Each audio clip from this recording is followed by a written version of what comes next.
વડોદરા ઉડેરાથી કોયલી તરફ જતો રોડ બિસ્માર હાલતમાં જોવા મળી રહ્યો છે। ખરાબ રસ્તાને કારણે વાહન ચાલકો પરેશાન થઈ રહ્યા છે।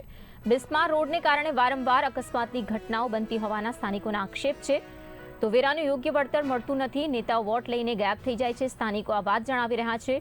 સમસ્યાઓ ઠેરની ઠેર રહેતી હોવાનો પણ સ્થાનિકોનો આક્ષેપ છે। ચૂંટણી સમયે મોટા વચનો, બાદમાં કોઈ પૂછપરછ નહીં। ચૂંટણી પછી તમે કોણ અને અમે કોણ તેમ વાત જણાવી રહ્યા છે સ્થાનિકો અને રોષ વ્યક્ત કરી રહ્યા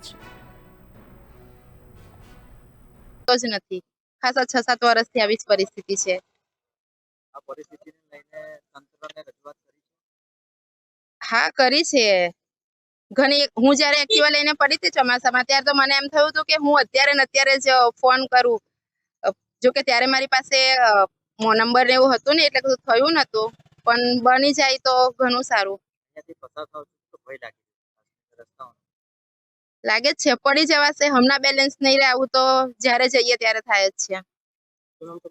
પંચોલી પરમાર આ રેગ્યુલર રસ્તો છે મારો। અહીંયા આ રસ્તાની હાલત જુઓ તમે। એના કોર્પોરેટર ટોટલ ઊંઘી રહ્યા છે। હવે ચૂંટણી આવશે એટલે જાગશે। અને આ રસ્તો કેટલો ખરાબ થઈ ગયો છે।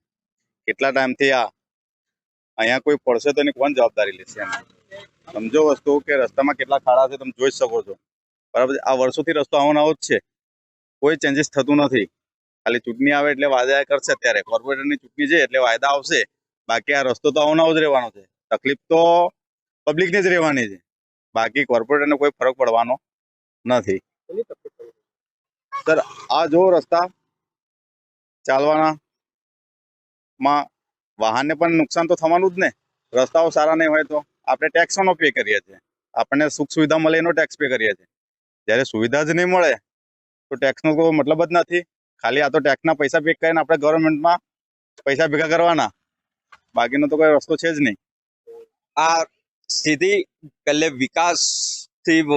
વિકાસ વાળો રોડ હતો આઈઓ રોડ। જ્યારે ગ્રામ્ય વિસ્તાર હતો એટલે અમારો ગામ વિકાસ વાળો હતું, પણ જ્યારે વડોદરા શહેર મહાનગરપાલિકામાં સમાવેશ કર્યો ત્યારથી આ ઉંડેરા ગામ નહીં પણ સાથોસાથ ગામનો વિનાશ થયો છે તેવું દેખાય છે। કેમ કે તમે સાથોસાથ ઓજી વિસ્તારો જે સમાવેશ કર્યા એ એક બી ગામમાં વિકાસના કામો નહીં કર્યા, પણ એમના એ જે કાઉન્સિલર પૂર્વ નેતા હોય જે એમના ગજા ભર્યા છે તેવું દેખાય છે। અને આ રોડ મુખ્ય ગણવામાં આવે છે। આ રોડ મુખ્ય છે, પણ જે કોન્ટ્રાક્ટર દ્વારા જે ખોદકામ કરીને આ રોડ નવેસરથી બનાવવાનું એવી ટેન્ડર પ્રક્રિયામાં છે, પણ આજ દિવસ સુધી આ રોડ બનાવવા નહીં આવ્યો। પણ એવું લાગે છે કે કોન્ટ્રાક્ટર અને અધિકારીઓને આ નેતાઓની મિલીભગત હોય તેવું દેખાય છે। પણ આગામી દિવસોમાં ઇલેક્શન આવે છે અને પૂર્વ કાઉન્સિલર રિપીટ થઈને આવશે તો ઉંડેરા ગામજનો આ કાઉન્સિલરોને પૂછશે કે તમે વિકાસના કામ કયા કર્યા છે, જે પાયાના સુવિધાના છે। પણ આ લોકોએ ખાલી વિકાસના કામ એવા કર્યા છે કે ધારાસભ્યની ગ્રાન્ટમાંથી